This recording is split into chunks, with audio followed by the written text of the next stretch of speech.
Start. Hi friends, NSM series 5A का ये आखिरी चैप्टर है, चैप्टर नंबर 12। ये चैप्टर बहुत ही इंपॉर्टेंट है। उसका कारण क्या है कि सबसे पहला तो ये चैप्टर आपको 15 मार्क्स दिलाएगा, चैप्टर नंबर 12, और मार्क्स दिलाएगा आपको 15। इस चैप्टर को बहुत अच्छे तरीके से समझने के लिए आपको चैप्टर नंबर 1 और 2 की क्लियरिटी होनी चाहिए।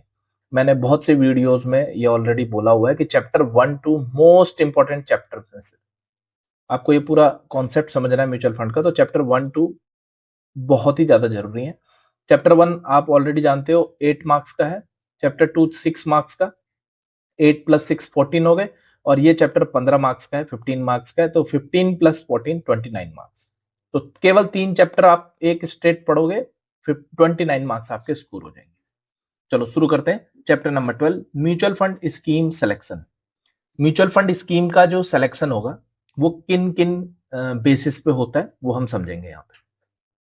सबसे पहला इन्वेस्टर्स की नीड्स हम पढ़ेंगे इस चैप्टर में। क्या क्या रिस्क लेवल्स होते हैं, इन्वेस्टमेंट की क्या क्या स्ट्रैटेजी होती है, एसेट मैनेजमेंट कंपनी, उसमें स्कीम का क्या सिलेक्शन होगा, क्या क्या ऑप्शंस एक इन्वेस्टर्स के लिए अवेलेबल होते हैं, और डूज एंड डोंट्स जब कोई स्कीम को चूज करना है तो चलिए शुरू करते हैं चैप्टर नंबर 12। देखो, scheme selection based on investors need, ये आपने चैप्टर 1 में भी पढ़ा होगा कि जो भी हम स्कीम खरीदते हैं या कोई भी स्कीम बेचेंगे, एक डिस्ट्रीब्यूटर अगर बेचेगा तो वो इन्वेस्टर्स की नीड के अकॉर्डिंग बेचेगा। ऐसा नहीं कि कोई म्यूचुअल फंड स्कीम सबसे अच्छा रिटर्न दे रही तो सबको वही दे देंगे, नहीं दे सकते वो, है ना। किसी को अच्छा रिटर्न चाहिए तो अच्छा रिस्क भी लेना होगा, और मान लो कोई इन्वेस्टर है वो रिस्क नहीं लेना चाहता, तो हर एक इन्वेस्टमेंट की अलग अलग नीड हो सकती है। तो सबसे पहले इन्वेस्टर्स की नीड को समझेंगे। तो कुछ लॉन्ग टर्म एप्रिसिएशन चाहते हैं, कुछ पीरियोडिक इनकम चाहते हैं, कुछ हाई लिक्विडिटी चाहते हैं, है ना। तो सबकी जो नीड है वो अलग अलग है, इसलिए सबका जो स्कीम होगी, जो इन्वेस्टमेंट होगा वो भी अलग अलग होगा। तो सबसे पहला जो स्टेप है वो है risk profile of the investor. ये चैप्टर नंबर 1 में भी था कि किसी भी इन्वेस्टर्स की जब आप प्लान करोगे उसके इन्वेस्टमेंट का, तो आप पता लगाओगे उसकी रिस्क प्रोफाइल, आप मतलब उसकी रिस्क प्रोफाइल बनाओगे एक इन्वेस्टर की। वो कैसे बनेगी, आपको पता लगाना होगा कि जो इन्वेस्टर है उसकी नीड क्या है, जो इन्वेस्टर उसकी एबिलिटी काबिलियत है क्या रिस्क लेने की, the need to take risk. एक इन्वेस्टर है, उसको जरूरत क्या है रिस्क लेने की, ये पता लगाओगे, क्या उसको जरूरत है रिस्क लेने की। दूसरा, मान लो वो रिस्क लेना चाहता है लेकिन उसकी काबिलियत भी तो होनी चाहिए रिस्क लेने की, मीन्स सोर्स ऑफ इनकम क्या है उसकी, रेगुलर सोर्स है क्या है, रिस्पॉन्सिबिलिटी कितनी है उसकी, तो एबिलिटी चेक करेंगे। और तीसरा विलिंगनेस, उसकी इच्छा।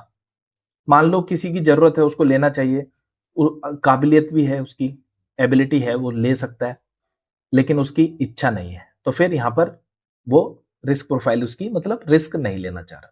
तो नीड, एबिलिटी एंड विलिंगनेस, ये तीनों चीजें हैं जो एक रिस्क प्रोफाइल जब इन्वेस्टर की करेंगे तो इनको ध्यान रखेंगे, कभी कभी एग्जाम में पूछा जाता है। तो all 3 are the correct answer. अब हम एसेट का एलोकेशन करेंगे, ये भी हम चैप्टर 1 में पढ़ चुके हैं। एसेट एलोकेशन का मतलब क्या है, एक बार फिर से आपको रिमाइंड करा देता हूं। एसेट एलोकेशन और डाइवर्सिफिकेशन, ये दोनों में स्टूडेंट कंफ्यूज रहते हैं। तो देखो, एसेट एलोकेशन का मतलब है एसेट में पैसा लगाना। 4 एसेट्स है हमारे पास जनरली, इक्विटी, डेट, कमोडिटी और रियल एस्टेट। मान लो आपके पास 1 लाख रुपए है, मेरे पास भी 1 लाख रुपए। आपने 1 लाख रुपए का रिलायंस इंडस्ट्री खरीद लिया, मतलब इक्विटी में 100% पैसा लगा दिया। मैंने अपने पैसे को 1 लाख रुपए को 25,000 रिलायंस इंडस्ट्री खरीदी, 50,000 का गोल्ड, और 25,000 का मैंने एफडी करा दिया, डेट में लगा दिया। तो मैंने क्या किया, 1 लाख को 3 जगह बांटा, आपने एक ही जगह लगाया। तो जो आपने किया उसको एसेट एलोकेशन बोलेंगे, जो मैंने किया उसको भी एसेट एलोकेशन बोलेंगे।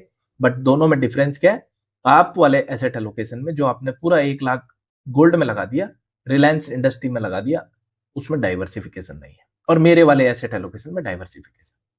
तो एसेट एलोकेशन हम कैसे करेंगे इन्वेस्टर का, उसकी नीड पता करेंगे, कितने टाइम के लिए वो पैसा लगाना चाह रहा है, टाइम होराइजन पता करेंगे, रिस्क एपिटाइट, कितना, एपिटाइट का मतलब होता है भूख, एपिटाइजर खाते हैं हम, तो एपिटाइट, सूप एपिटाइजर का एग्जांपल है। तो रिस्क कितना ले सकता है वो, कितना डाइजेस्ट कर सकता है, एंड रिटर्न एक्सपेक्टेशन, उसकी कितनी रिटर्न की अपेक्षा है। लुकिंग फॉर ग्रोथ, कोई ग्रोथ चाहता है इन्वेस्टर, कोई willing to take risk and long, उसका लॉन्ग टाइम का होराइजन है तो उसके लिए इक्विटी उसको दे देंगे हम। ठीक है, कोई रेगुलर इनकम चाहता है या शॉर्ट ड्यूरेशन के लिए इन्वेस्ट कर रहा है तो उसको डेट दे देंगे, है ना। तो चैप्टर 1 में हमने 4 एसेट्स पढ़े, हर जगह वो 4 एसेट्स ही यूज होंगे आपके, है ना। कोई ग्रोथ चाहता है और रिस्क लेने को तैयार है, लंबा टाइम भी देने को तैयार है तो उसको इक्विटी सजेस्ट कर सकते हैं। और कोई रेगुलर इनकम चाहता है छोटे समय के लिए तो उसको डेट में हम इन्वेस्ट करा सकते हैं। स्कीम का सिलेक्शन, अब स्कीम का सिलेक्शन करेंगे। आपने उसकी रिस्क प्रोफाइलिंग कर ली, ठीक है, नीड एबिलिटी ये सब चेक कर ली, आपको उसको इन्वेस्टर को क्या चाहिए वो पता कर लिया। अब एज ऑफ द इन्वेस्टर, क्या एज भी मैटर करती है? एक क्वेश्चन आता है हमारे को एग्जाम में कि जितने भी इन्वेस्टर्स होंगे एक एज के, मान लो 35 ईयर के जितने भी भारत में इन्वेस्टर हैं, मतलब लोग हैं, उन सबका जो रिस्क है एक जैसा होगा। तो क्या ये ट्रू है? आंसर है नहीं, ये ट्रू नहीं हो सकता। एज के अकॉर्डिंग रिस्क नहीं होता। 35 ईयर में हो सकता है किसी की बहुत अच्छी जॉब है, किसी की मान लो स्ट्रगल ही चल रहा है, तो दोनों का रिस्क अलग अलग होगा। तो एज फैक्टर नहीं है। एज ऑफ द इन्वेस्टर कह रहा है financial goal changes with age. हमारे जो फाइनेंस के गोल होते हैं वो चेंज एज के साथ बदलते रहते हैं। जब हम छोटे थे खिलौने चाहिए थे, थोड़े बड़े हुए एजुकेशन आ गए, थोड़े बड़े हुए फिर घर चाहिए, गाड़ी चाहिए, तो हमारे फाइनेंशियल गोल चेंज होते रहते हैं। और बड़े हुए बच्चों की एजुकेशन, बच्चों की पढ़ाई, ठीक है। तो financial goal according to age change होते रहते हैं। रिस्क टॉलरेंस भी, हम कितना रिस्क ले सकते हैं ये भी डिपेंड करता है, मतलब इंडिविजुअल उसके सर्कमस्टेंसेस के ऊपर, है ना, हम कितना रिस्क ले सकते हैं। एज भी इसमें रोल प्ले करती है। ये जनरली माना जाता है कि जितनी ज्यादा एज होगी उतना रिस्क लेने की क्षमता कम होगी, और जितना यंग होगा वो ज्यादा रिस्क ले सकता है। लेकिन ये हर जगह सही नहीं है। एसएस गोल, उसके गोल को हम एसेस करेंगे, मतलब पता लगाएंगे क्या गोल है, कितना रिस्क ले सक रहा है और क्या क्या सर्कमस्टेंसेस है उसके। कह रहा है age is not the only factor, जैसे मैं भी कह रहा था, केवल एज जो है वो फैक्टर नहीं है कि वो कितना रिस्क ले सकता है। कुछ लोग 70 की एज में भी बहुत अच्छा रिस्क लेते हैं और कुछ लोग कम एज में भी रिस्क नहीं लेना चाहते। लेकिन हाँ, एक जनरल उसमें देखेंगे तो कम एज वाले को ज्यादा रिस्क ले सकता है, उसकी कैपेबिलिटी है, और ज्यादा एज में कम रिस्क लेना चाहिए। इन्वेस्टमेंट टाइम होराइजन, अब देखो इन्वेस्टमेंट जब हम करते हैं तो टाइम का बहुत बड़ा रोल है, आप कितना टाइम देना चाहते हो। तो लॉन्गर होराइजन, अगर आपके पास लंबा समय है तो आप हाई रिस्क को टॉलरेट कर सकते हो। जैसे इक्विटी में कहते हैं ना, अगर लंबे टाइम के लिए इन्वेस्ट कर रहे हो तो ज्यादा टेंशन नहीं। और शॉर्ट टाइम में क्या होता है, मार्केट उथल पुथल करता है, ठीक है, तो शॉर्ट टाइम के लिए ज्यादा रिस्क नहीं लिया जा सकता। तो लॉन्ग होराइजन के लिए ज्यादा टाइम चाहिए होगा।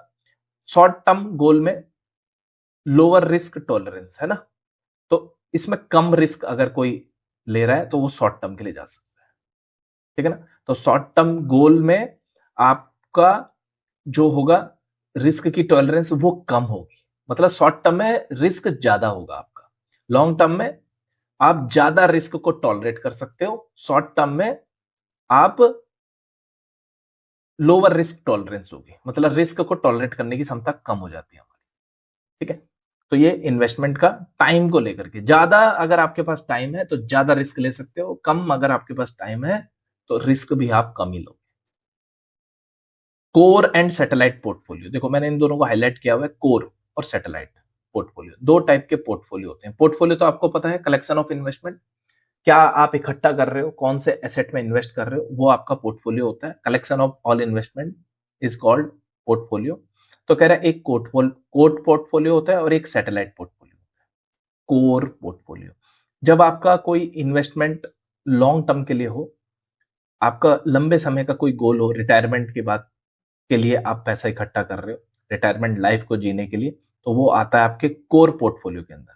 इसमें जो हम पोर्टफोलियो बनाते हैं उसको हम छेड़छाड़ नहीं करते उसके साथ, और लंबे समय के अनुसार एसेट को सेलेक्ट करते हैं और उनमें इन्वेस्ट करते हैं। सैटेलाइट पोर्टफोलियो में क्या होता है, ये शॉर्ट टर्म इन्वेस्टमेंट के लिए बना हुआ है, और इसमें हम मार्केट में अपॉर्चुनिटीज देखते हैं कि भाई अभी क्या मार्केट में अपॉर्चुनिटीज चल रही। मान लो अभी हमको लग रहा है कि जो है गवर्नमेंट जो सेक्टर फंड है वो अच्छा कर रहे हैं, गवर्नमेंट की जो कंपनी है वो अच्छा कर रहे हैं, तो हम उनमें इन्वेस्ट कर देंगे। मार्केट की वो अपॉर्चुनिटी है इस वक्त, और शॉर्ट टर्म में जैसे ही वहां से बेनिफिट मिलेगा वहां से हम निकल जाएंगे। तो सैटेलाइट पोर्टफोलियो, ठीक है। तो कोर और सैटेलाइट, कोर हार्ड कोर कहते हैं ना, हार्ड कोर ये चेंज नहीं होता रहता बार बार। सैटेलाइट पोर्टफोलियो मार्केट की अपॉर्चुनिटीज को इनकैश करने की कोशिश करता है। अब देखो रिस्क के जो लेवल है म्यूचुअल फंड स्कीम में, अब म्यूचुअल फंड स्कीम आपने कहां पढ़ी? चैप्टर नंबर 2 में। 11 हमने इक्विटी की स्कीम्स पढ़ी थी, वही 12-13 के आसपास हमने डेट की स्कीम्स पढ़ी थी, 5 हाइब्रिड पढ़े थे, कुछ सॉल्यूशन ओरिएंटेड स्कीम पढ़ी थी, है ना। तो इसलिए कह रहा हूं chapter number 2 chapter number 1 most important है इस चैप्टर को समझने के लिए। तो वो स्कीम आपने वहां पर पढ़ ली। अब आपका risk return hierarchy of mutual fund, mutual funds की बात कर रहे हैं, ठीक है। तो म्यूचुअल फंड में कोई भी स्कीम हो सकती है, डेट की, इक्विटी की, हाइब्रिड, है ना, कोई सी भी। तो कह रहा है लो टू हाई, जो उनका रिस्क और रिटर्न, दो चीजें, एक रिस्क और एक रिटर्न। रिस्क कितना दे रहा है, रिटर्न कितना दे रहा है, ये दोनों का कंपैरिजन करेंगे हम। तो कह रहा है म्यूचुअल फंड में ये लो टू हाई कर रखा है, मतलब इसमें लो रिटर्न होगा, लो रिस्क भी होगा, इसमें थोड़ा ज्यादा होगा, इसमें और ज्यादा होगा, इसमें सबसे ज्यादा होगा। तो लिक्विड फंड आपने पढ़े हैं, डेट की स्कीम है, इसमें रिस्क बहुत कम होता है लेकिन रिटर्न भी बहुत कम होता है। इसलिए लिक्विड फंड में आपने रिस्क देखा है ना, लोवेस्ट इंटरेस्ट रेट का रिस्क, मतलब बहुत कम रिटर्न मिलने का खतरा। तो लिक्विड फंड कम रिस्की है लेकिन उसके साथ ही रिटर्न भी कम होगा।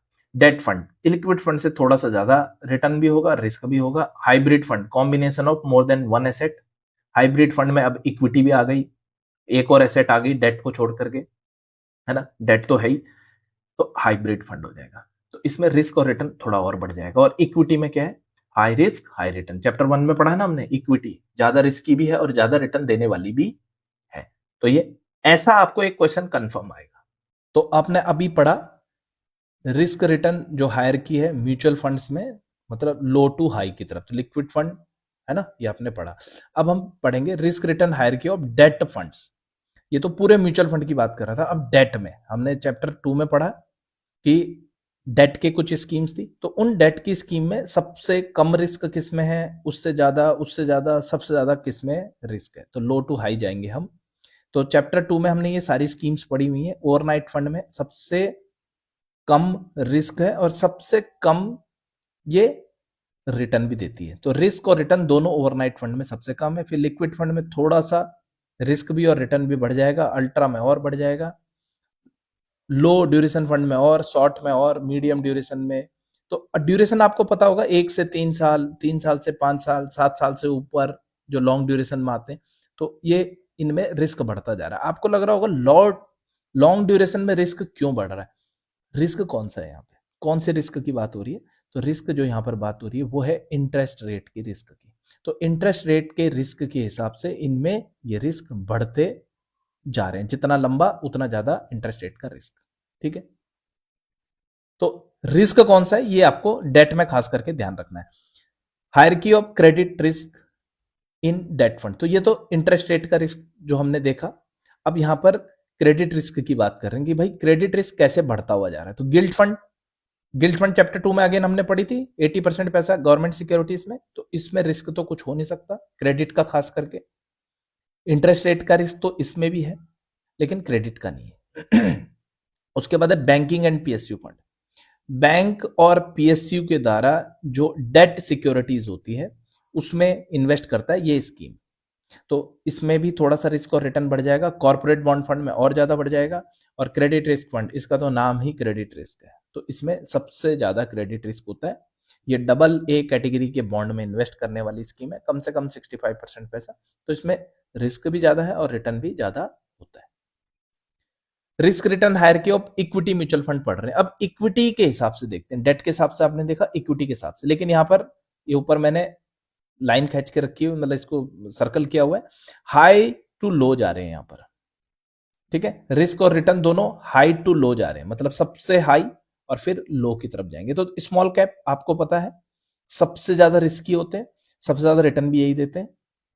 और उस लास्ट में लार्ज कैप फंड, ये स्टैब्लिश कंपनी होती है, तो इनमें रिटर्न भी स्टैब्लिश ही होता है ना, मतलब स्टेबल रिटर्न होता है। तो इनमें रिस्क और रिटर्न दोनों सबसे कम होता है, किसमें, लार्ज कैप में।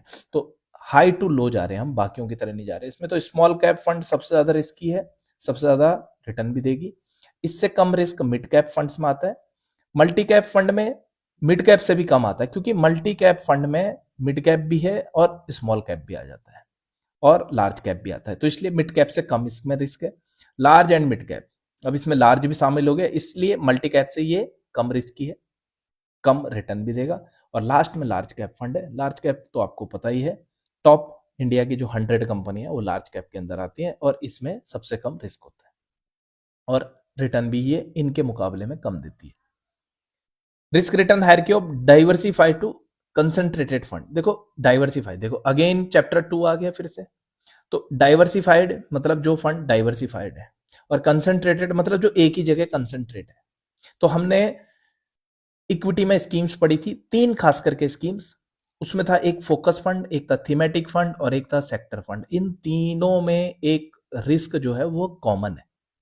आप बोलोगे जी मार्केट का रिस्क, मार्केट रिस्क तो सारी इक्विटी का कॉमन है, लेकिन इन तीनों में, वो सिर्फ इन तीनों में ही कॉमन है। ठीक है, तो वो रिस्क है आपका कंसंट्रेशन का रिस्क। अब ये कंसंट्रेशन रिस्क कैसे हो गया? बचपन से हम पढ़ते आ रहे हैं भैया कंसंट्रेशन तो अच्छी चीज है, लेकिन यहां पर कंसंट्रेशन एक रिस्क बन गया।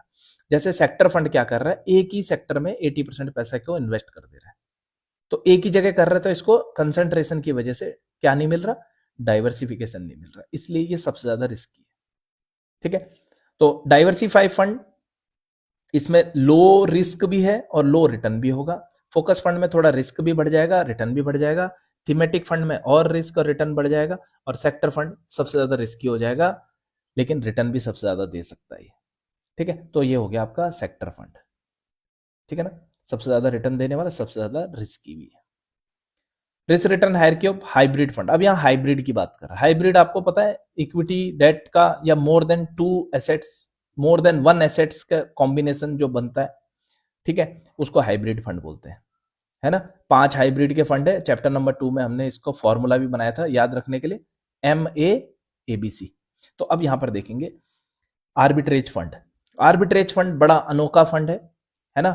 ये फंड क्या है, 65% इक्विटी प्रोडक्ट्स में इन्वेस्ट करता है, ठीक है ना, इक्विटी सिक्योरिटीज में इन्वेस्ट करता है, लेकिन फिर भी ये एक तो हाइब्रिड का फंड है, दूसरा डेट की तरह रिस्क है इसका, मतलब बहुत कम रिस्क है। तो हाइब्रिड फंड में आर्बिट्रेज फंड सबसे कम रिस्की है, लेकिन रिटर्न भी सबसे कम देता है। फिर इक्विटी सेविंग फंड है ना, ELSS टाइप के आपके हो गए, ये भी सेकंड नंबर पर रिस्की हो जाते हैं। कंजर्वेटिव हाइब्रिड फंड, इसमें रिस्क और ज्यादा बढ़ जाता है। फिर डायनामिक एसेट एलोकेशन फंड, फिर multi asset allocation fund. Multi asset means small cap, sorry, multi asset allocation means more than 2 assets में जो इन्वेस्ट करती है स्कीम। पढ़ा था ना हमने कि कम से कम 3 एसेट में इन्वेस्टमेंट होना चाहिए और तीनों में कम से कम 10% का इन्वेस्टमेंट होना चाहिए। फिर है बैलेंस हाइब्रिड फंड, और लास्ट में हो गया एग्रेसिव। तो एग्रेसिव सबसे ज्यादा रिस्की है, सबसे ज्यादा रिटर्न देने वाला भी है। तो ये बढ़ता जा रहा है। कैसे बढ़ रहा है? यह आर्बिट्रेज था, ये इक्विटी, इसमें इक्विटी का शामिल हुआ, कंजर्वेटिव में इक्विटी थोड़ी सी और शामिल हुई, डायनामिक एसेट एलोकेशन में इक्विटी और बढ़ गई, मल्टी एसेट में इक्विटी और ज्यादा बढ़ गई, बैलेंस में तो अच्छे खासा 50% इक्विटी आ गई, और एग्रेसिव में 75% इक्विटी आ गई। तो जैसे जैसे इक्विटी बढ़ रही है वैसे वैसे हमारा रिटर्न भी बढ़ रहा है, साथ में रिस्क भी बढ़ रहा है। अब रिप्रेजेंटेशन ऑफ रिस्क। रिप्रेजेंटेशन का मतलब होता है कि कौन रिप्रेजेंट कर रहा है रिस्क को। तो यहां पर 2 तरीके से हम रिप्रेजेंटेशन देख रहे हैं। पहला तो ये आपको एक पिक्चर दिखाई दे रही है, ये डेट फंड सिक्योरिटी फंड के 2 पौधे लगा रखे हैं, तो यहां पर एक पिक्चर दिख रही है। तो आपको देख के ही बिल्कुल पता चल रहा है कि भैया मॉडरेट हाई रिस्क है इसके अंदर। तो low risk, low to moderate, moderate, moderately high, high और वेरी हाई। तो ये जो सुई है हमारी रिस्कोमीटर की, ये सुई कहां इंडिकेट कर रही है, तो इसको देख के ही हमें पता चल जाता है हमारी म्यूचुअल फंड की जो स्कीम है वो कितनी रिस्की है। इसको रिस्कोमीटर बोलते हैं, रिस्कोमीटर। और इसको एक और चीज भी बोल सकते हैं हम, कभी कभी एग्जाम में पूछ लेता है, वो बोलता है पिक्चोरियल डिपिक्शन। याद रखना, पिक्चोरियल डिपिक्शन किसको बोलते हैं, तो वो रिस्कोमीटर को ही बोलते हैं। ठीक है, एक तो ये रिप्रेजेंटेशन हो गया। दूसरा ना, जैसे आप कभी रोड पे चलते हो, वहां पर रेड लाइट हो जाती है तो मतलब रुकने की बात हो रही है, ठीक है, ग्रीन लाइट मतलब चलने की बात हो रही है। तो यहां पर भी कुछ ऐसे कलर हैं जो हमको रिस्क बताते हैं। इसमें ब्लू कलर है, इसमें येलो कलर है और इसमें ब्राउन कलर है, 3 कलर है। और तीनों रिस्क बता रहे हैं। ब्लू मतलब लो रिस्क, बिल्कुल कम रिस्क है, रिस्क बहुत कम है, लो है। ब्राउन हाई रिस्क, ब्राउन सबसे ज्यादा रिस्की है, ठीक है ना। और ये जो येलो है ये बीच का है, तो ये मीडियम हो गया, अपने आप ही मीडियम हो जाएगा। तो ब्लू याद रखना है आपको, लो रिस्क के लिए होता है, और ब्राउन याद रखना है हाई रिस्क के लिए। अब इसको याद कैसे रखना है उसका फॉर्मूला बता देता हूं आपको। देखो, हम ट्रेवल करते हैं, बाई एयर भी ट्रेवल करते हैं आकाश में, और आकाश का रंग होता है ब्लू। हम रोड पे भी ट्रेवल करते हैं, रोड का मतलब जमीन, धरती, धरती का रंग होता है ब्राउन, है ना। तो ब्राउन। अच्छा ये बताओ, आकाश में भी एक्सीडेंट होते हैं हवाई जहाजों के, और रोड पे भी एक्सीडेंट होते हैं। ज्यादा कहाँ एक्सीडेंट होते हैं, ज्यादा मृत्यु कहाँ होती है, तो रोड पे होती है। इसका मतलब रोड जो है रिस्की है, और रोड धरती पे बनी है और धरती का रंग ब्राउन है। आकाश में हवाई जहाज उड़ते हैं, बहुत कम एक्सीडेंट होते हैं, इसका मतलब कम रिस्क है। और बीच वाला तो येलो हो गया आपका, तो इसको ऐसे याद रखना, ब्लू, BYB, है ना। ऊपर मतलब एकदम से जैसे याद आए तो बी मतलब ब्लू ऊपर, नीचे धरती ब्राउन, और बीच में येलो, ठीक है। चलो नेक्स्ट चलते हैं। Scheme selection based on investment strategy. Scheme का हम जब सिलेक्शन करेंगे तो बेस्ड ऑन स्ट्रेटेजी पे, ये भी चैप्टर 1 में हमने पढ़ा था स्ट्रेटेजी, है ना। ये चैप्टर 2 में भी पढ़ा था। तो स्ट्रेटेजी क्या है, तो देखो एक होता है एक्टिव फंड, एक होता है passive fund. Active fund, passive fund, है ना। तो एक्टिवली जो फंड मैनेज किया जाता है उसको एक्टिव फंड बोलते हैं, और जो पैसिवली मीन जिसमें फंड मैनेजर का बहुत ज्यादा रोल नहीं है, वो कट कॉपी पेस्ट कर लेता है, वो पैसिव फंड है। तो एक्टिव फंड कह रहा है are actively manage by fund manager, इसको फंड मैनेजर एक्टिवली मैनेज करता है in terms of portfolio selection. Portfolio मतलब जो भी उसको एसेट को सेलेक्ट करना है अपने पोर्टफोलियो में, उसके हिसाब से इसको एक्टिवली मैनेज करता है। Higher fees charge as compare to passive fund, बोला पैसिव फंड के मुकाबले में ये जो एक्टिव फंड होते हैं ज्यादा फीस चार्ज करते हैं। भैया ज्यादा फीस तो लगेगी ना, आप बार बार पोर्टफोलियो को चेंज करोगे, खरीदोगे बेचोगे, तो ब्रोकरेज लगेगी, टैक्स भी लगेगा। दूसरी चीज, खरीदने बेचने के लिए दिमाग भी लगेगा। दिमाग मतलब technical analysis, fundamental analysis, market को कब बेचना है कब खरीदना है, ये सब जानने के लिए तो स्किल्ड भी लगेगी, वहां पैसा लगेगा। तो ये एक्टिव फंड इसलिए ज्यादा फीस चार्ज करते हैं। वहीं पर हम अगर बात करें वेयर एज पैसिव फंड की, अगर हम बात करें तो ये इन्वॉल्व है ट्रैकिंग ऑफ मार्केट, मार्केट को ट्रैक करना, मार्केट का जो इंडेक्स है उसको ट्रैक करना, एज इट इज, जैसा है वैसा ही। मतलब आप निफ्टी में इन्वेस्ट कर दो, जैसे निफ्टी में 50 कंपनियों का इन्वेस्टमेंट है, सेम पैटर्न पे आप कर दो, ठीक है। तो वो हो जाता है आपका पैसिव फंड। पैसिव फंड का परफेक्ट एग्जांपल है आपका इंडेक्स फंड। तो कह रहे थे fund manager does not actively participate in it, इसमें वो एक्टिवली पार्टिसिपेट नहीं करता, एक बार खरीद लिया उसको फिर कॉपी करते रहते हो, ठीक है। तो इंडेक्स को कॉपी कर लिया जाता है यहाँ पर एज इट इज, और इंडेक्स फंड इसका परफेक्ट एग्जाम्पल है। कह रहे lower fees charge as compare to active fund. अब भैया यहाँ पर ना तो बार बार खरीदना बेचने का झंझट है, और बार बार दिमाग लगाने की तो कोई जरूरत है ही नहीं, हमको तो इंडेक्स को एज इट इज कॉपी करना है, ट्रैक करना है उसको। तो ये हो गया आपका पैसिव फंड। आपके दिमाग में आएगा एक्टिवली क्यों मैनेज किया जा रहा है, तो बेंचमार्क को बीट करने के लिए, मतलब अच्छा रिटर्न लेने के लिए फंड को एक्टिवली मैनेज किया जाता है, ठीक है। वहीं पैसिव फंड इसको एज इट इज लिया, लॉन्ग टर्म के पॉइंट ऑफ व्यू से पैसिव फंड बढ़िया है, शॉर्ट टर्म के फायदे के लिए एक्टिव फंड अच्छा है ना। तो ये हम याद रखेंगे। तो ये तो हो गई, है ना, स्ट्रेटेजी। दूसरा तरीका ओपन एंडेड फंड और क्लोज एंडेड फंड। देखो ये ओपन एंड और क्लोज एंड के ऊपर हमने एक सेपरेट वीडियो बना रखा है छोटा सा, ये ऊपर आपको लिंक दिखाई दे रहा होगा, वो लिंक पे आप क्लिक कीजिए, नीचे डिस्क्रिप्शन में भी हमने दे रखा है, तो वहां पर आपको ये पूरा समझ में आ जाएगा, ठीक है। तो आप वहां जाके इसको देखिए। यहाँ पर अब थोड़ा सा बता रहे ओपन एंड स्कीम, जिसमें इन्वेस्टर कभी भी एंटर और कभी भी एग्जिट कर सकता है, एनी टाइम इन्वेस्ट कर सकता है, एनी टाइम सेल कर सकता है। क्लोज एंड में इन्वेस्टमेंट करने का फिक्स टाइम होता है, और वहां से निकलने का मतलब रिडीम करने का इन्वेस्टमेंट को, वो भी फिक्स टाइम होता है।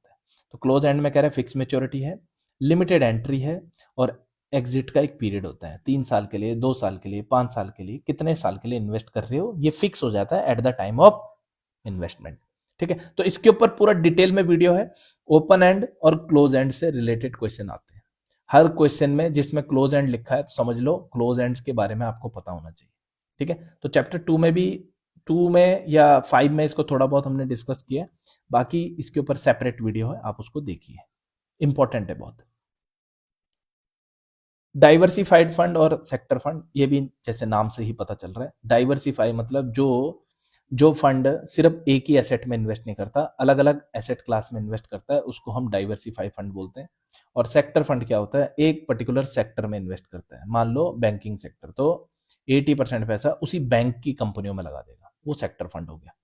ठीक है, डाइवर्सिफाई फंड, सेक्टर फंड। कह रहा है diversify fund invest across various sector. जो डाइवर्सिफाई फंड होते हैं, वेरियस सेक्टर मतलब हमारी जो कंपनियां हैं शेयर मार्केट में वो सेक्टर्स में बटी हुई है। जैसे फार्मा की कंपनियां जो दवा बनाती है, जैसे ऑटोमोबाइल की कंपनी है ना, हीरो होंडा और आपका टाटा मोटर्स, तो ये गाड़ियां बनाती है। ठीक है, दवा बनाने वाली, गाड़ी बनाने वाली, बैंकिंग के जो कंपनी है, तो सेक्टर्स में बटी है। तो कह रहे हैं इन्वेस्ट अक्रॉस वेरियस सेक्टर, कौन, डाइवर्सिफाई फंड, ये अलग अलग सेक्टर में इन्वेस्ट करता है, एसेट क्लासेस में, कंपनीज में, या मल्टी सेक्टर एक्सपोजर लेता है। ठीक है, थोड़ा पैसा गोल्ड में लगा दिया, थोड़ा रियल एस्टेट में लगा दिया, कुछ बॉन्ड्स में लगा दिया, कुछ इक्विटी में लगा दिया, तो ये डाइवर्सिफाई फंड है। वहीं पर सेक्टर फंड की अगर हम बात करें तो ये कंसंट्रेट करता है ऑन वन स्पेसिफिक सेक्टर, एक पर्टिकुलर सेक्टर में ये इन्वेस्ट करेगा। और इस वाले में टाइमिंग इज इंपॉर्टेंट और हाई रिस्क भी होता है।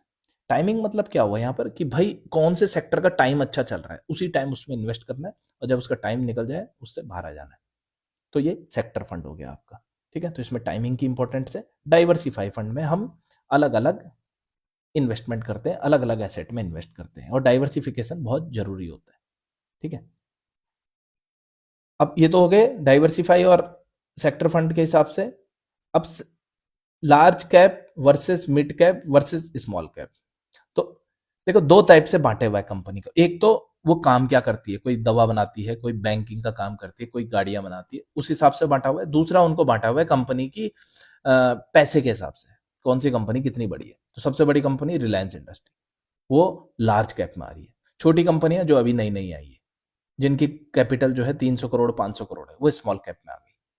ठीक है, तो लार्ज कैप फर्स्ट जो 100 कंपनियां वो लार्ज कैप में आती है, मिड कैप 101 से लेके 250 तक जो कंपनियां वो आती हैं, और स्मॉल कैप 251 के बाद जितनी कंपनियां आती है सब स्मॉल कैप के अंदर आ जाती है। तो कह रहा है लार्ज कैप स्टैब्लिश कंपनी, ये जो लार्ज कैप में होती है स्टैब्लिश कंपनियां होती है, इनका स्टेबल रेवेन्यू होता है, मतलब इनका पैसा लगातार आता रहता है, प्रॉफिटेबिलिटी और इनकी फिनेंशियल स्ट्रेंथ भी अच्छी होती है, इनका अच्छा प्रॉफिट होता है, कैश में बैठी होती हैं कंपनियां, इनकी फिनेंशियल स्ट्रेंथ मतलब वही कैश इनके पास अच्छा होता है, रिजर्व अच्छा होता है।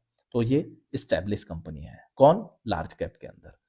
मिड कैप या स्मॉल कैप के अंदर ग्रोइंग कंपनीज होती है, नई कंपनियां जो ग्रो कर रही है अभी, है ना, जैसे बच्चे ग्रो करते हैं वैसे ये बच्चे हैं अभी सारे, मिड कैप स्मॉल कैप, तो ये ग्रो कर रही है company with potential for growth but higher risk. अब बच्चा क्या है, जब छोटा होता है तो वो बहुत तेजी से ग्रो करता है, लेकिन उस टाइम रिस्क भी होता है गिरने का, है ना, कुछ भी करने का।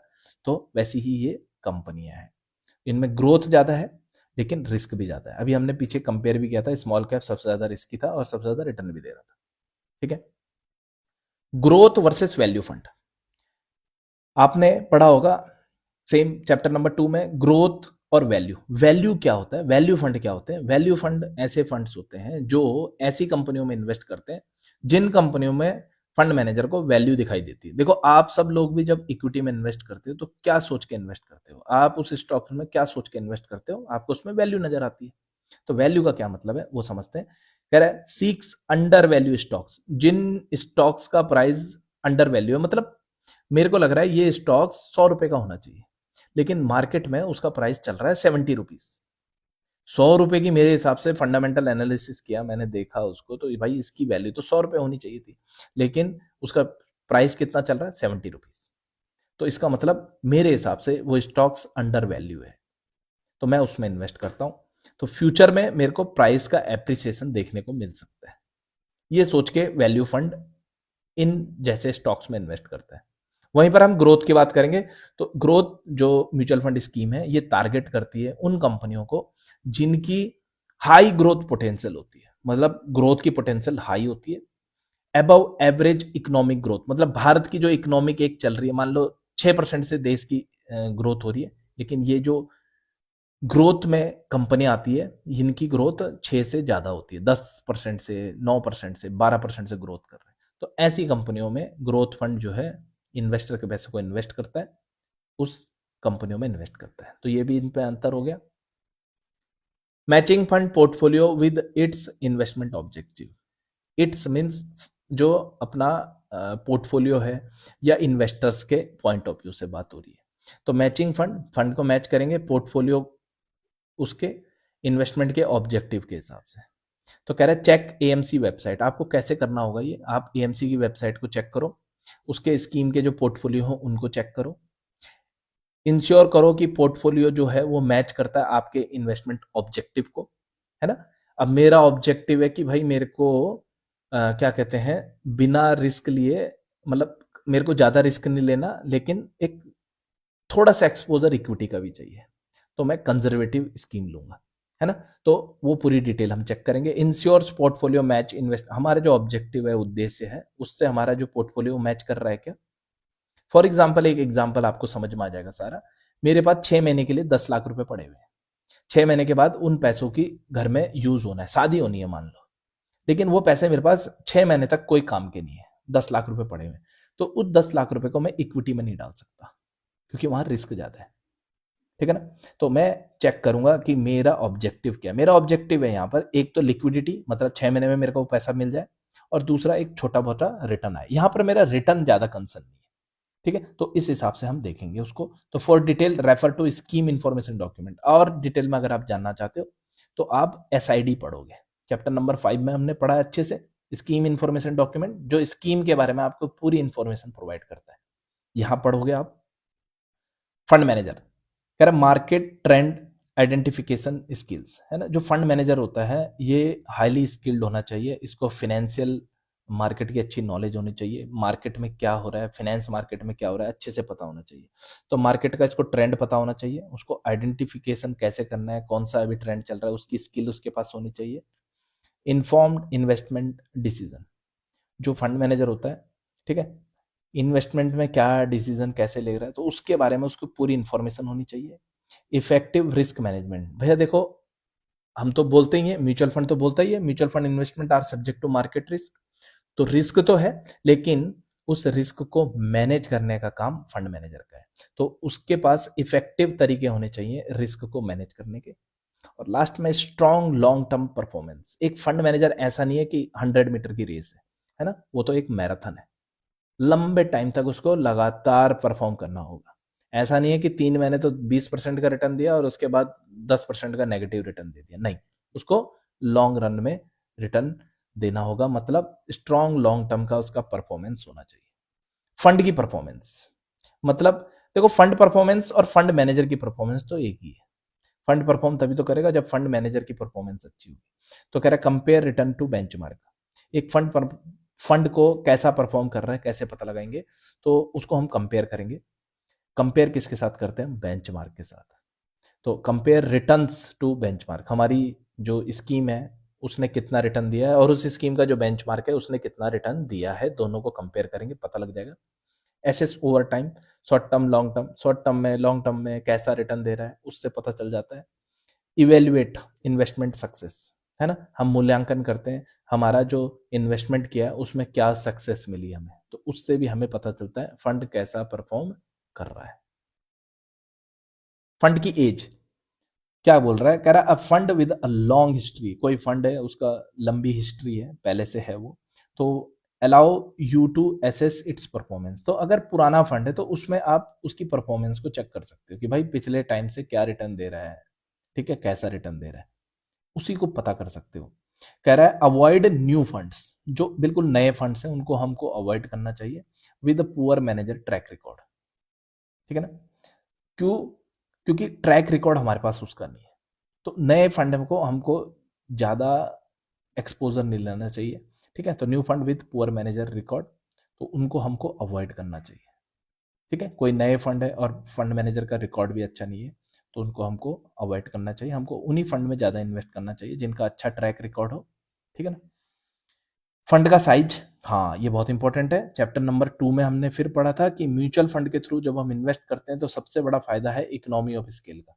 फिर मैंने ये भी बताया था आपको कि ये जो इकोनॉमी ऑफ स्केल का इसका बेनिफिट छोटी कंपनियों को नहीं मिलता, कम पैसे वाले को इकोनॉमी ऑफ स्केल का बेनिफिट नहीं मिल पाता। ठीक है, तो इकोनॉमी ऑफ स्केल का बेनिफिट मिलता है बड़ी कंपनियों को, है ना। जैसे इकोनॉमी ऑफ स्केल आपको समझाया था मैंने, है ना, कि जियो पूरे भारत में अपना चैनल स्टैब्लिश कर गया। कैसे कर गया? क्योंकि पैसे थे अंबानी जी के पास, इकोनॉमी ऑफ स्केल की पावर थी उनके पास। तो ये हम याद रखेंगे, ठीक है ना। तो large cap fund, better diversification और इकोनॉमी ऑफ स्केल की पावर है। बड़ी कंपनी है ना, तो बड़ी कंपनी ऐसी जगह इन्वेस्ट करती है जहां पर छोटी कंपनी सोच भी नहीं सकती। स्मॉल फंड कह रहा मोर फ्लेक्सिबल, ये बहुत ज्यादा फ्लेक्सिबल होते हैं। Quicker to seize market opportunity, है ना, ये मार्केट की अपॉर्चुनिटी को तुरंत ले लेते हैं। और ये बहुत ही वॉलेटाइल होते हैं, बहुत रिस्की भी होते हैं और बहुत रिटर्न देने वाले भी होते हैं, क्योंकि छोटे हैं ना, ये कितनी भी बड़ी बन सकती है। अब जो ऑलरेडी बहुत बड़ी कंपनी बन सकती है वो उससे बड़ी क्या बनेगी, है ना। तो ये इसके अंदर स्मॉल कैप फंड में क्वालिटी है। पोर्टफोलियो का टर्नओवर, पोर्टफोलियो का टर्नओवर क्या होता है? पोर्टफोलियो का टर्नओवर सिंपल ऐसे ही होता है, आप एक दुकान में बैठे हो और आपने रोज का 10,000 का माल खरीदा और उसको 11,000 में बेच दिया, तो आपका 21,000 का टर्नओवर हो गया। खरीदा बेचा जो भी होता है उसको टर्नओवर बोलते हैं।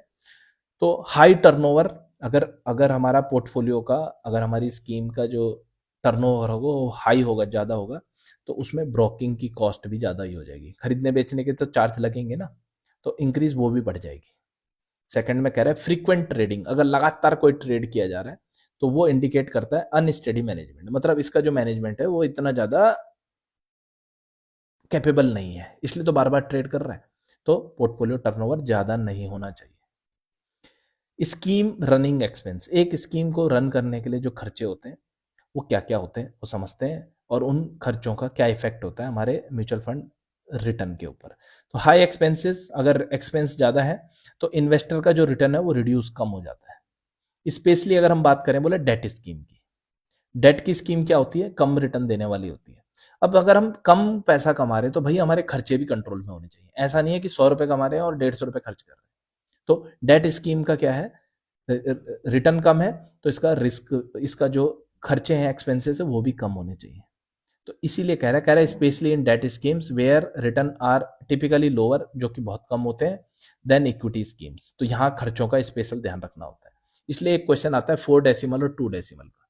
तो 4 डेसिमल फॉलो होता है दिल के साथ, D for debt fund, I for index fund, L for liquid fund. Debt fund, index fund और लिक्विड फंड, ये तीनों स्कीम बहुत कम रिटर्न देती है, और इसलिए इन तीनों स्कीम को 4 डेसिमल फॉलो करना होता है, मतलब खर्चे को बहुत ही बारीकी से ये इंडिकेट करते हैं, उसको ट्रैक करते हैं। सेकंड पॉइंट है index fund should have lower cost due to passive investment strategy. अभी हमने पढ़ा था पीछे एक्टिव फंड, पैसिव फंड, और पैसिव फंड क्या करता है? ज्यादा टर्नओवर नहीं करता है, ठीक है, एक बार खरीद लिया उसको लंबे टाइम तक के लिए छोड़ देता है, तो इसलिए उसका खर्चा भी जो है कम होता है, लोअर कॉस्ट होती है।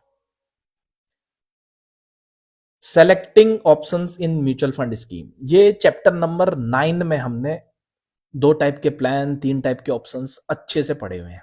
ऊपर आपको दिख रहा होगा चैप्टर नंबर 9 का लिंक, वहां जाके आप देख सकते हो कि 2 प्लान 3 ऑप्शंस क्या है पूरी डिटेल में।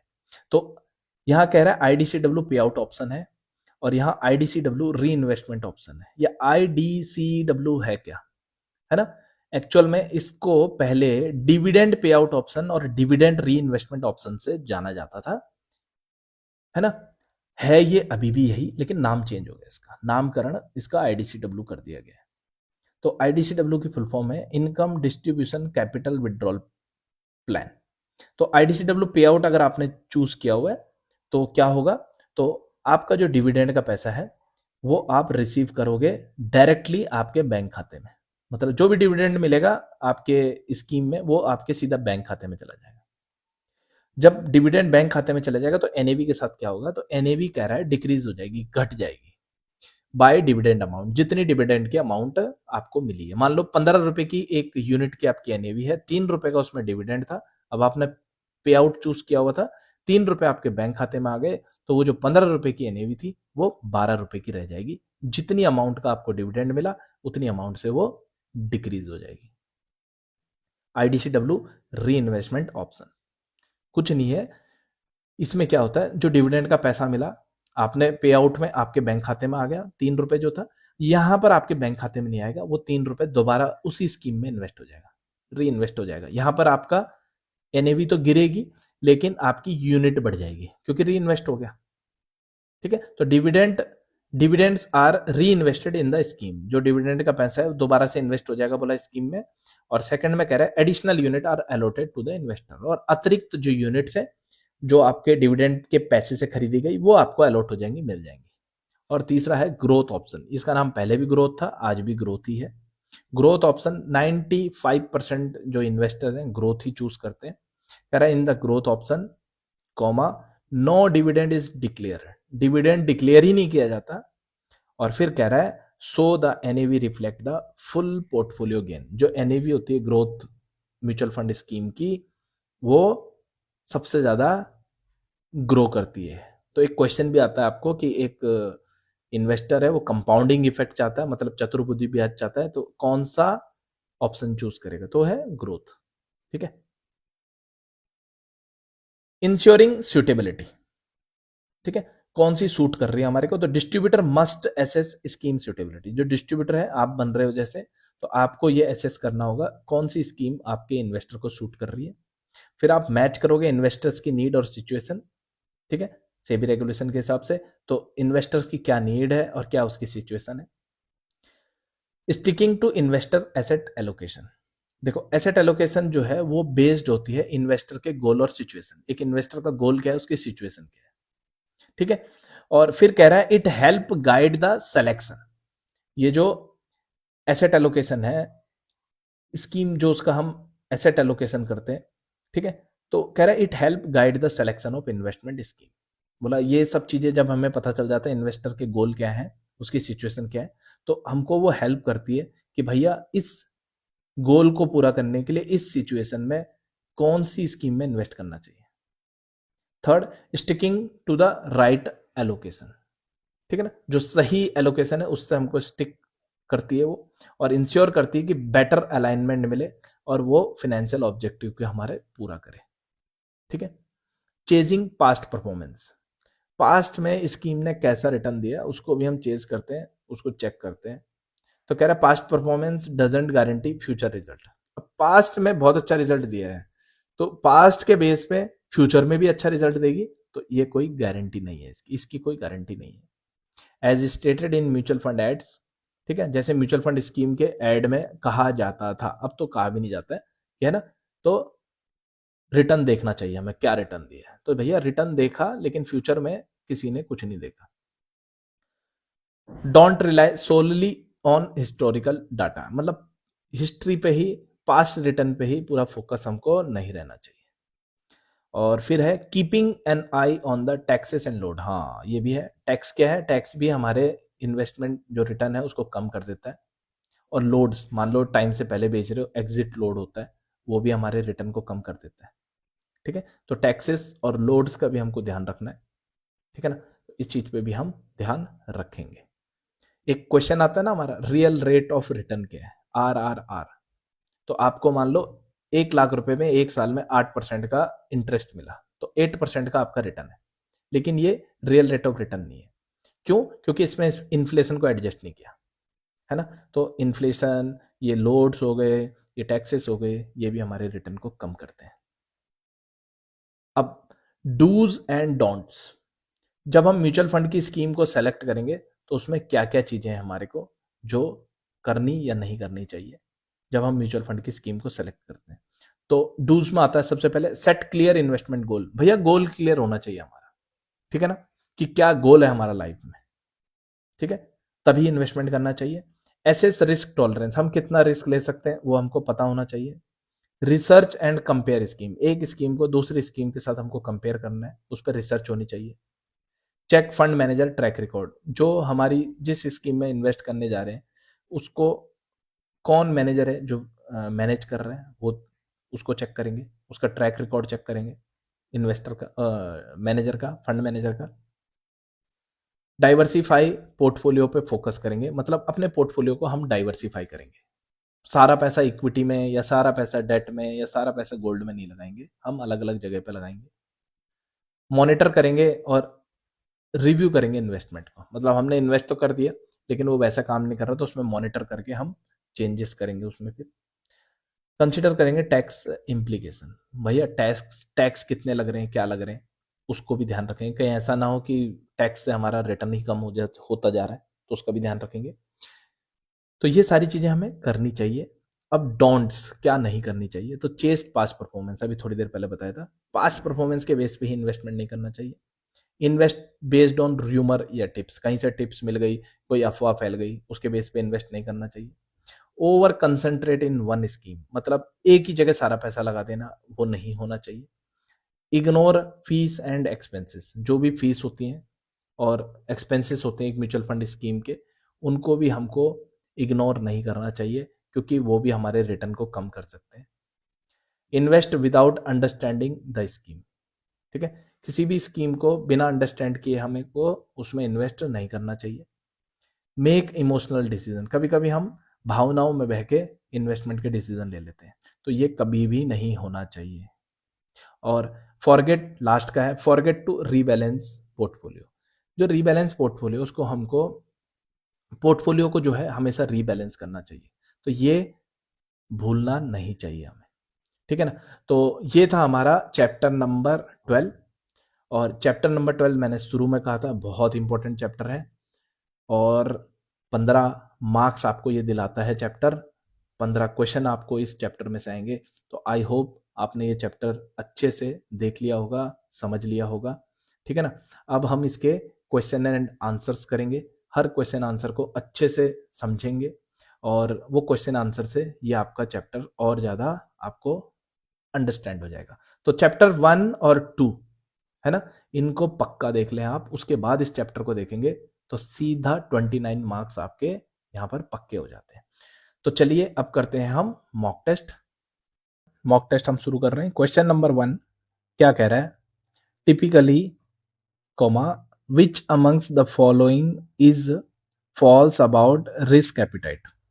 4 ऑप्शन है, इन 4 ऑप्शन में से कौन सी स्टेटमेंट फॉल्स यानी गलत है ना। मैं हर मॉक टेस्ट में आपको बोलता हूं कि क्वेश्चन को बड़े अच्छे से पढ़ना है, छोटे बच्चों की तरह पढ़ना है।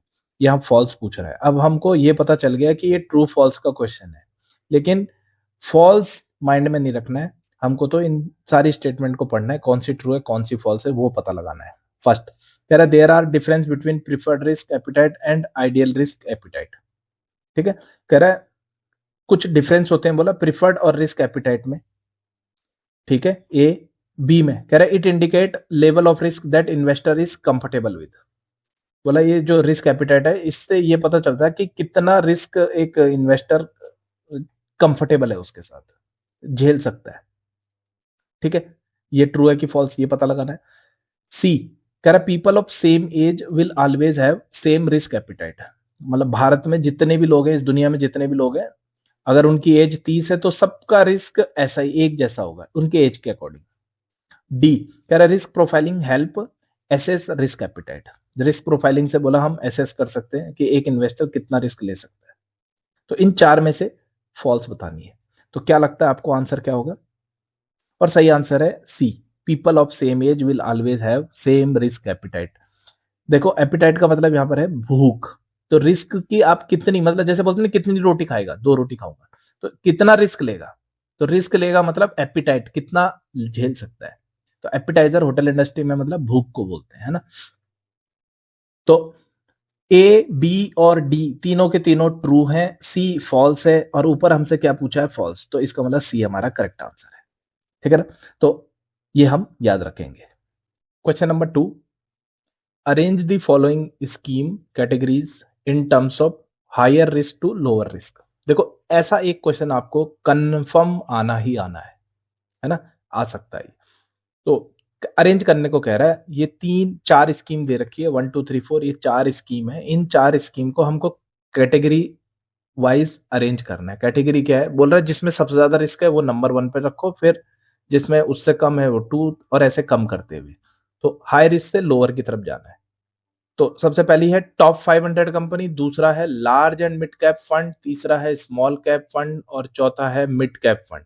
और ये चार हमारे को पैटर्न बना के दे रखे हैं, इसमें से कौन सा सही होगा। तो देखते हैं इसका सही आंसर क्या है। और इसका सही आंसर है फोर्थ वाला। इसका मतलब जो थर्ड नंबर की स्कीम है ये स्मॉल कैप फंड, ये सबसे ज्यादा रिस्की है, हायर रिस्क है इसमें। उसके बाद फोर्थ नंबर की मिड कैप फंड, इसमें इससे कम है। फिर large and mid cap second number की, इसमें और कम है। और फिर लास्ट में टॉप 500 कंपनी, इसमें सबसे कम रिस्क है। ठीक है ना। तो इस तरीके से आपको ये समझना है, इसलिए बार बार बोल रहा हूं चैप्टर नंबर 2 को अच्छे से फोकस करना है। क्वेश्चन नंबर 3 देखो, smaller fund size means that the scheme, अगर छोटे फंड साइज है तो इसका मतलब उस स्कीम को क्या नहीं मिलेगा।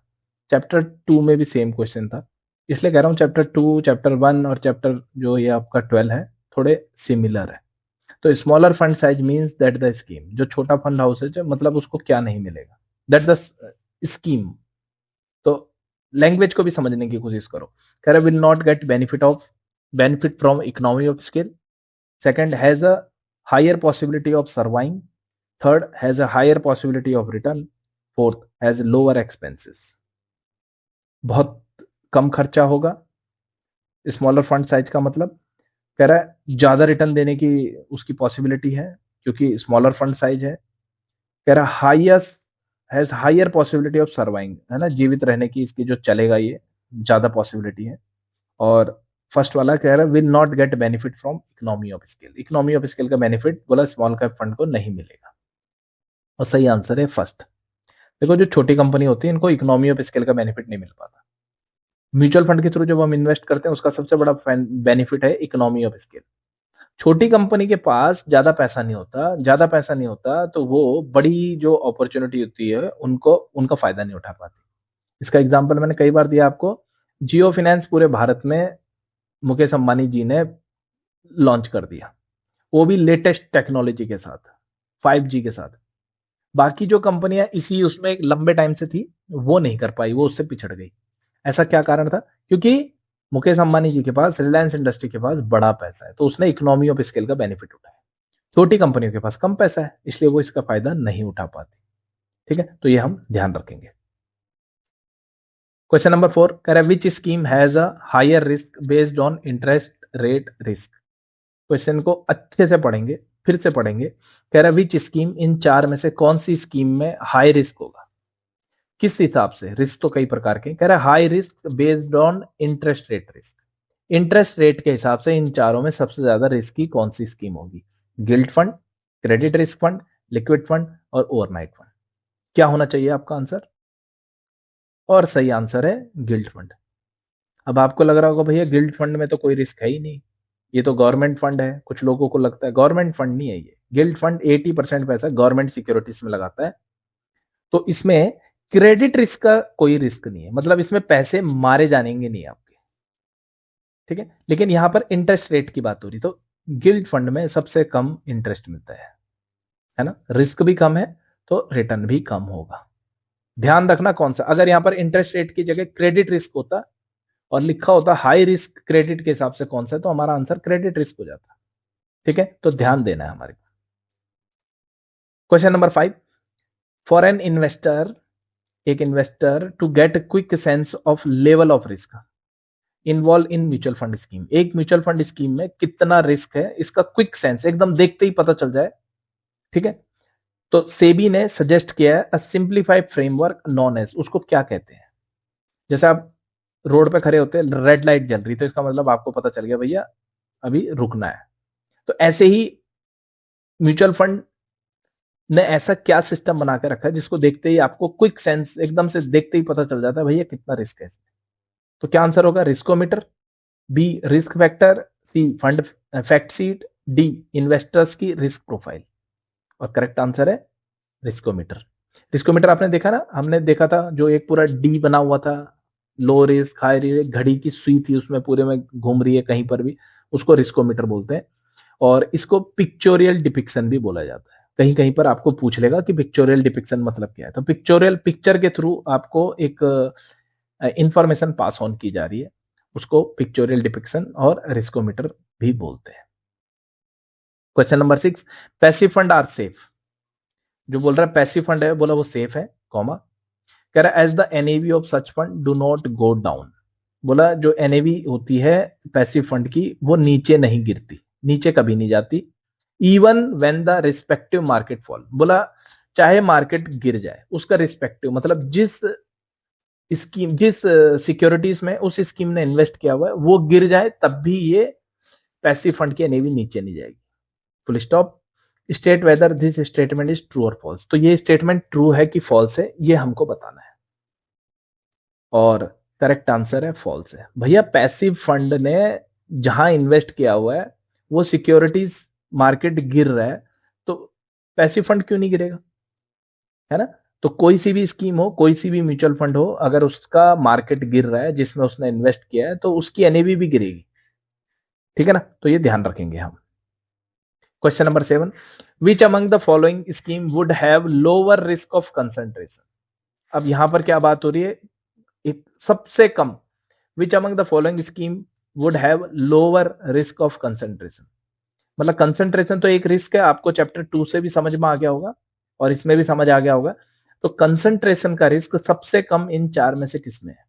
मल्टी कैप फंड में, फोकस फंड में, थीमेटिक फंड में और सेक्टर फंड में। क्या होगा आंसर? और करेक्ट आंसर है मल्टी कैप फंड में। देखो हमने चैप्टर नंबर जो 2 था उसमें पढ़ा था, और उसमें क्या पढ़ा था कि तीन स्कीम थी जिनमें कंसंट्रेशन का रिस्क था, सेक्टर फंड, फोकस फंड और थीमेटिक फंड। और इन तीनों में जो सबसे ज्यादा रिस्की था वो था सेक्टर फंड, क्योंकि सेक्टर फंड को कंसंट्रेशन की वजह से डाइवर्सिफिकेशन नहीं मिल पा रहा था। लेकिन यहां पर पूछ रहा है कि सबसे कम रिस्क किसमें है कंसंट्रेशन का, तो भैया मल्टी कैप में है। मल्टी कैप तो मल्टी स्मॉल कैप कंपनियों में, लार्ज कैप में, मिड कैप में, किसी भी कंपनी में इन्वेस्ट कर सकता है। तो मल्टी कैप फंड में कंसंट्रेशन का कोई रिस्क है ही नहीं, तो लोअर रिस्क है उसमें। इन तीनों में सबसे ज्यादा है, और इन तीनों में सबसे ज्यादा रिस्की सेक्टर फंड हो जाता है। Question number 8, dash are close ended debt fund. इन चार में से कौन सी स्कीम है जो क्लोज एंडेड है और डेट की स्कीम है? डेट की भी है और क्लोज एंड भी है, वो हमको बताना है। सबसे पहले है फिक्स मैच्योरिटी प्लान, फिर है ओवरनाइट फंड, फिर है डायनेमिक डेट फंड और फिर है आर्बिट्रेज फंड। और करेक्ट आंसर है फिक्स मैच्योरिटी प्लान। देखो डेट की स्कीम होनी चाहिए, तो डायनामिक डेट डेट की स्कीम है, ओवरनाइट भी डेट है, फिक्स मैच्योरिटी प्लान भी डेट की स्कीम है। आर्बिट्रेज फंड एकमात्र है जो डेट की स्कीम नहीं है, ठीक है, वो क्या है? आर्बिट्रेज फंड हाइब्रिड फंड है। तो फिक्स मैच्योरिटी प्लान इसका सही आंसर है। क्यों? क्योंकि क्लोज एंडेड जो डेट फंड होते हैं वो फिक्स मैच्योरिटी प्लान होता है। फिक्स मैच्योरिटी जिसका नाम ही फिक्स मैच्योरिटी है। तो आपको ऐसी कौन सी स्कीम है जो फिक्स मैच्योरिटी रिटर्न देती है? और फिक्स मैच्योरिटी के लिए दो चीजें बहुत जरूरी है, एक तो क्लोज एंड होनी चाहिए, मतलब टाइम फिक्स होना चाहिए, और दूसरा वो डेट का होना चाहिए, तो ही फिक्स मैच्योरिटी पॉसिबल है। क्वेश्चन नंबर 9 बहुत इंपॉर्टेंट क्वेश्चन है ये।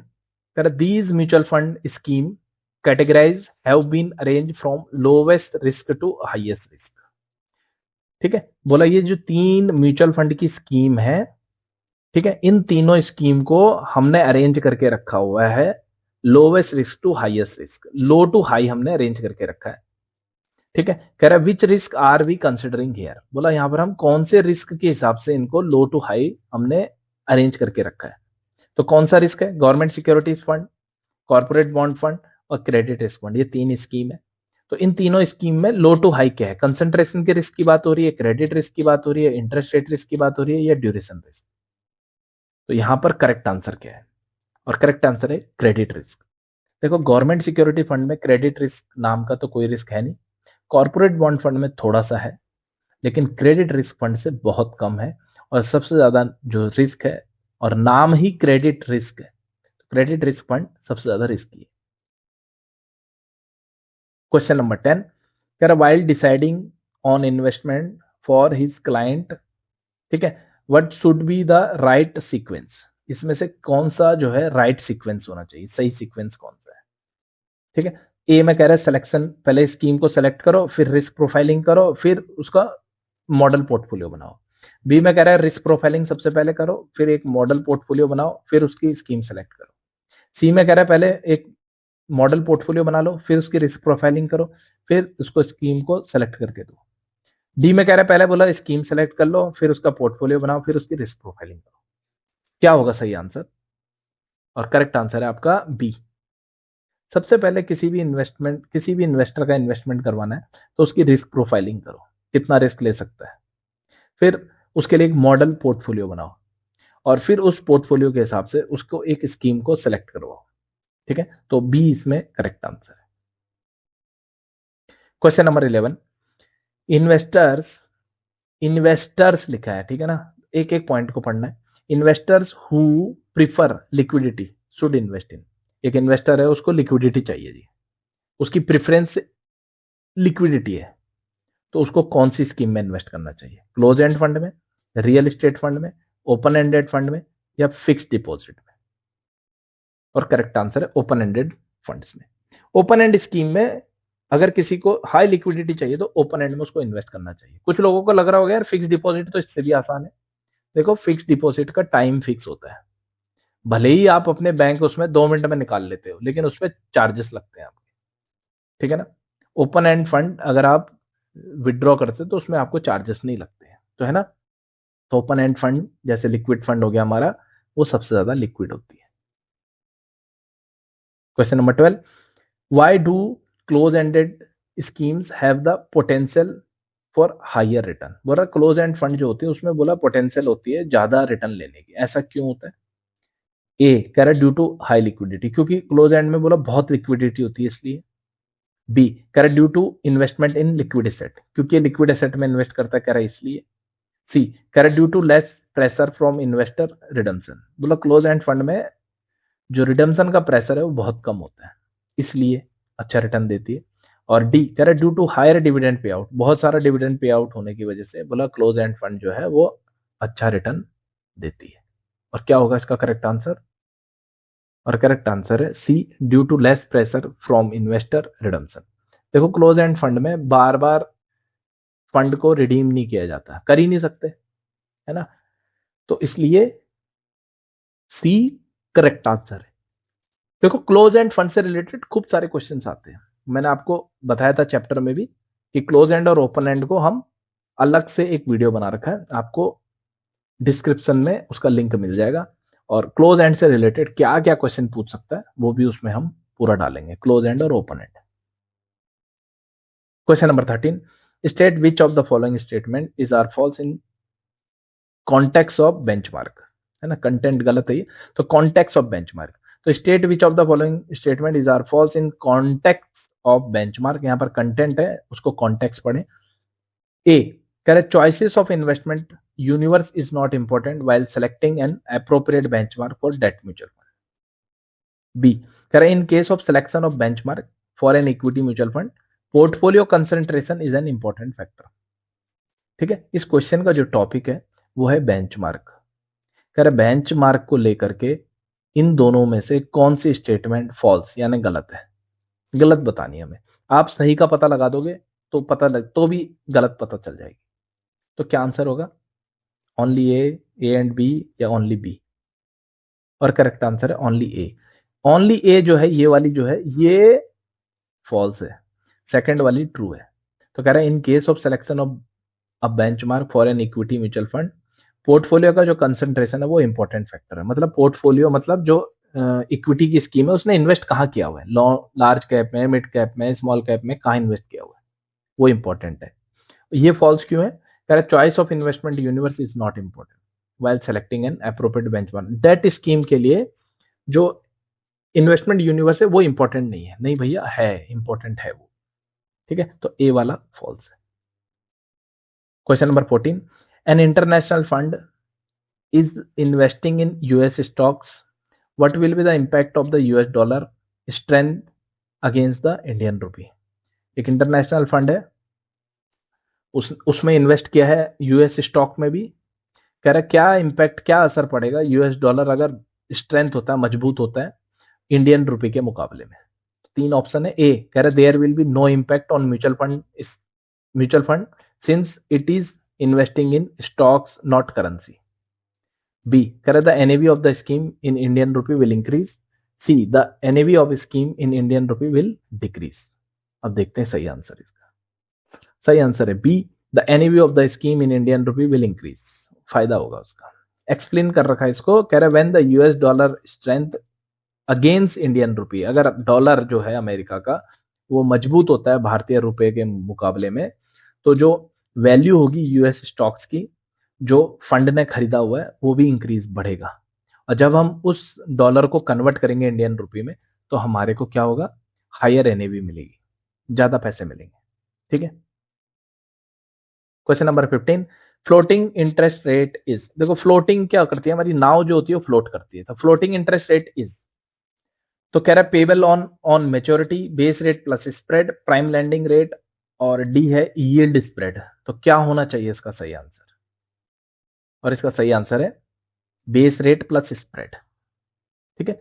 बेस रेट प्लस स्प्रेड क्या है, मान लो आपने एक जगह इन्वेस्ट किया, उसने बोला जी हम 6% का तो आपको फिक्स रिटर्न देंगे, तो वो 6% जो है वो बेस रेट हो गया, और बोला जी प्लस 2%, 1%, कभी 3%, कुछ भी जो भी होगा मार्केट में वो स्प्रेड भी आपको देंगे।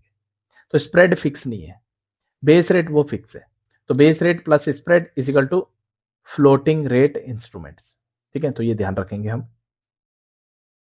Question number 16, an investor looking for pure exposure to gold should invest in, एक इन्वेस्टर है प्योर एक्सपोजर चाहता है गोल्ड का, उसको इन्वेस्ट कहां करना चाहिए, है ना।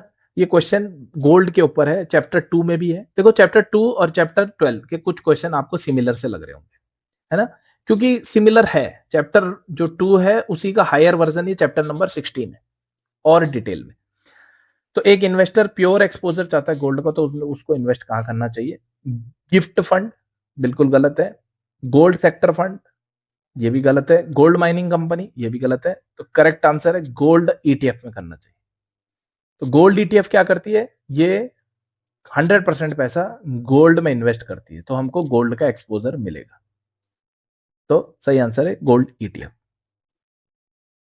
क्वेश्चन नंबर 17 कह रहा है why is diversification across different asset classes recommended in portfolio construction. ये जो डाइवर्सिफिकेशन है अक्रॉस डिफरेंट एसेट क्लासेस में वो रिकमेंड क्यों किया गया है पोर्टफोलियो जब हम कंस्ट्रक्ट जब बनाते हैं। तो ए कह रहा है इट गारंटी हाई रिटर्न, बोला ये हाई रिटर्न की गारंटी देता है। बी कह रहा है it eliminates all investment risk, बोला जब हम डाइवर्सिफिकेशन करते हैं तो जो भी रिस्क है वो सब गायब हो जाते हैं, एलिमिनेट गायब हो जाते हैं।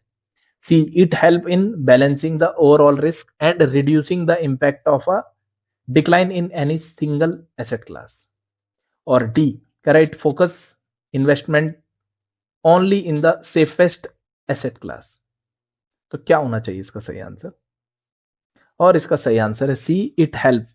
बोला ये जो डाइवर्सिफिकेशन है ये हेल्प करता है बैलेंस करने में, ओवरऑल रिस्क जितने भी रिस्क होते हैं उनको बैलेंस करता है, रिड्यूस करता है ये impact decline in any single asset. मान लो आपने सारा पैसा एक ही जगह लगा दिया और वो डाउन हो गया तो क्या होगा, आपका बहुत ज्यादा रिस्क होगा। अगर आपने बैलेंस किया हुआ है, आपने डाइवर्सिफिकेशन किया हुआ है, तो आपका रिस्क डाइवर्सिफाई हो जाएगा, बढ़ जाएगा, कम हो जाएगा। Question number 18, what is the main objective of asset allocation in a portfolio. Asset allocation का ऑब्जेक्टिव क्या होता है, जब हम एसेट एलोकेशन करते हैं उसका ऑब्जेक्टिव उद्देश्य क्या है एक पोर्टफोलियो का। A to maximise return irrespective of risk, बोला ज्यादा से ज्यादा रिस्क लेना है, ज्यादा से ज्यादा रिटर्न लेना है चाहे रिस्क कुछ भी हो। B correct to invest solely in the best performing asset class, बोला एसेट एलोकेशन का ऑब्जेक्टिव होता है कि बेस्ट जो परफॉर्म कर रहा है उसी एसेट में इन्वेस्ट करना। C to balance risk and return according to the investor profile, बोला इन्वेस्टर्स की प्रोफाइल के हिसाब से रिस्क और रिटर्न को बैलेंस करने को एसेट एलोकेशन बोलते हैं। और डी कह रहा है to avoid investing in volatile market. ठीक है, बोला वोलेटाइल मार्केट जब मार्केट ऊपर नीचे उछल कूद करता है तो उस टाइम पे इन्वेस्ट को अवॉइड करने के लिए हम एसेट एलोकेशन करते हैं। तो क्या होना चाहिए सही आंसर, और सही आंसर है सी एसेट एलोकेशन बैलेंस करने के लिए होता है रिस्क और रिटर्न को अकॉर्डिंग टू इन्वेस्टर प्रोफाइल। अगर इन्वेस्टर कह रहा है मुझे हाई रिटर्न चाहिए और मैं हाई रिस्क लेने को तैयार हूं तो आप उसके अकॉर्डिंग उसको इन्वेस्ट करवाओगे, और अगर इन्वेस्टर कह रहा है कि मेरे को ज्यादा रिस्क नहीं लेना तो उसके अकॉर्डिंग आप उसका एसेट एलोकेशन मतलब पैसा लगाओगे। क्वेश्चन नंबर 19, कह रहा what is the primary purpose of risk profiling in financial planning. बोला एक प्राथमिक जो उद्देश्य है, पर्पस है रिस्क प्रोफाइलिंग का फाइनेंशियल प्लानिंग में, वो क्या है। पहला कह रहा to determine the investors favourite asset class. बोला इससे बोला हम पता करते हैं कि इन्वेस्टर का फेवरेट एसेट कौन सा है। Second to assess the investor willingness and ability to take risk. बोला इससे फाइनेंशियल प्लानिंग रिस्क प्रोफाइलिंग से हम इन्वेस्टर्स की विलिंगनेस, उसकी इच्छा और उसकी काबिलियत, कितना रिस्क ले सकता है, वो पता करते हैं। सी कह रहा to predict future market movement. बोला मार्केट के फ्यूचर में क्या मूवमेंट होने वाले हैं, ये हम उससे पहले ही प्रिडिक्ट कर लेते हैं। किससे? फाइनेंशियल प्लानिंग से, रिस्क प्रोफाइलिंग से। और डी कह रहा to calculate the exact return and investors will receive. हम इससे बोला ये पता लगा लेते हैं कि एक इन्वेस्टर कितना परफेक्ट, कितना एग्जैक्ट रिटर्न कितना मिलेगा उसको। तो सही आंसर क्या होना चाहिए? और सही आंसर है इसका बी। रिस्क प्रोफाइलिंग से और फाइनेंशियल प्लानिंग से हम एसेस करते हैं इन्वेस्टर की विलिंगनेस और उसकी एबिलिटी, कितना रिस्क ले सकता है।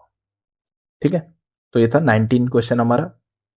20 क्वेश्चन है, कह रहा which scheme has a higher risk based on credit risk, है ना। क्रेडिट रिस्क को बेस्ड मानते हुए इन चार में से हाईएस्ट रिस्की स्कीम कौन सी है, सबसे ज्यादा रिस्की कौन सी है क्रेडिट रिस्क के हिसाब से। ये क्वेश्चन रिपीट भी हो गया हमारा, दूसरे तरीके से था, यहां दूसरे तरीके से है। तो क्रेडिट रिस्क इन सब में सबसे ज्यादा आपके बी, है ना, बी में सबसे ज्यादा है। इसका नाम ही क्या है? Credit risk fund. तो क्रेडिट रिस्क फंड में ही सबसे ज्यादा क्रेडिट रिस्क होगा। और क्वेश्चन नंबर 21 है, कह रहे which type of fund carry a higher risk due to potential default. Which type of fund carry, इन चार में से कौन सा फंड जो है high risk due to potential default, मतलब इन चार में से पोटेंशियल डिफॉल्ट किस में हो सकता है, हायर रिस्क किस में है? गिल्ड फंड में है, क्रेडिट रिस्क फंड में है, लिक्विड फंड में है, या इंडेक्स फंड में है? और इसका आंसर क्या होना चाहिए? इसका आंसर भी क्रेडिट रिस्क फंड है। इसी में डिफॉल्ट होने के सबसे ज्यादा पोटेंशियल है। ठीक है ना, तो ये याद रखेंगे। क्वेश्चन नंबर 22, कर why are gilt fund consider safer than credit risk fund. ठीक है, why are gilt fund consider safer than credit risk fund. Gilt fund क्यों बोला ज्यादा सेफ फील होते हैं, माना जाते हैं क्रेडिट रिस्क फंड? तो देखो, ए कह रहा है दे इन्वेस्ट इन कॉर्पोरेट बॉन्ड, बोला ये कॉर्पोरेट बॉन्ड में इन्वेस्ट करते हैं इसलिए। बी कह रहा है they have lower interest rate risk, इनको बोला इंटरेस्ट रेट रिस्क कम होता है इसलिए। कह रहा है दे invest in government security with zero credit risk, इसलिए। बोला क्योंकि गिल्ड फंड क्या है, गवर्नमेंट सिक्योरिटी में इन्वेस्ट करते हैं और इनमें क्रेडिट मतलब पैसे के मारे जाने का खतरा जो होता है वो जीरो होता है। और डी कह रहा है दे ऑफर हाई रिटर्न, बोला ये गिल्ड फंड जो है हाई रिटर्न देते हैं इसलिए सेफर माने जाते हैं क्रेडिट रिस्क फंड से। और क्या होगा इसका सही आंसर? और दोस्तों इसका सही आंसर है C, they invest in government securities with zero credit risk. देखो जो गिल्ड फंड है इसमें क्रेडिट रिस्क जीरो होता है, क्योंकि इसका जो मैक्सिमम इन्वेस्टमेंट होता है वो कहाँ होता है? गवर्नमेंट सिक्योरिटीज के अंदर, और गवर्नमेंट हमारे इन्वेस्टमेंट को फेल नहीं करती। ठीक है, तो फ्रेंड्स ये था हमारा चैप्टर नंबर 12, ये आखिरी चैप्टर था इस सीरीज का। और आई होप आपको ये पूरी सीरीज अच्छी लगी होगी। जिन भी फ्रेंड्स को, आपके जो भी फ्रेंड्स हैं उनको लगता है कि एग्जाम क्लियर नहीं हो रहा है किसी भी कारण से, तो वो हमारी लाइव क्लास से भी जुड़ सकते हैं। हम इसको डेली लाइव क्लास भी कंडक्ट करवाते हैं, बहुत ही नॉमिनल सी फीस में। तो हमारा कॉन्टैक्ट नंबर है हमारा, आप कमेंट सेक्शन में कर सकते हैं, कॉन्टैक्ट में जा सकते हैं, कॉल कर सकते हैं और हमसे जुड़ सकते हैं। तो ये वीडियो देखने के लिए थैंक यू सो मच। अगर वीडियो अच्छा लगा हो आपको तो प्लीज़ इसको आप लाइक कर दीजिए, शेयर कर दीजिए और चैनल को सब्सक्राइब करके रखिए। हम आने वाले टाइम पे फिनेंस से जुड़ी हुई ऐसी ही नॉलेज आप तक शेयर करते रहेंगे। थैंक यू सो मच, धन्यवाद।